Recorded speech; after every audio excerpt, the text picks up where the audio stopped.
एक अतिशय महत्वाचा आणि ज्वलंत प्रश्न मी तुम्हाला सर्वांना विचारतोय. जेव्हा तुम्हाला एखाद्या मुलाचं स्थळ येतं लग्नासाठी, तेव्हा तुम्ही त्याला होकार देण्यासाठी किंवा नकार देण्यासाठी त्याच्यामध्ये काय बघता? त्याला पगार किती आहे, त्याच्याकडे गाड्या किती आहेत, त्याचे फ्लॅट्स किती आहेत, तो सरकारी नोकरी करतो की खासगी नोकरी करतो, एकटा राहतो की कुटुंबासोबत राहतो, इत्यादी. बरोबर ना?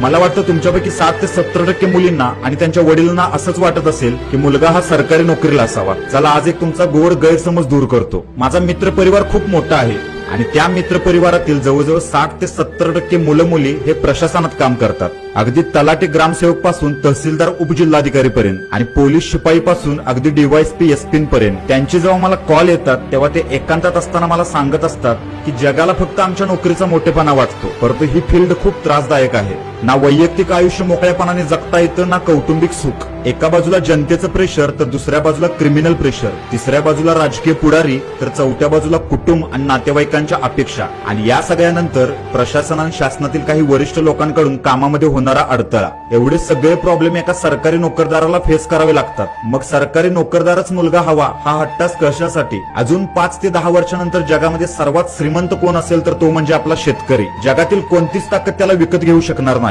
आज तुम्ही शेतकरी मुलाला लग्नासाठी नकार देताय. माझं वाक्य लिहून ठेवा. अजून 5 ते 10 वर्षानंतर शेतकरी मुलगा ठरवेल की तुमच्यापैकी कुणासोबत लग्न करायचं.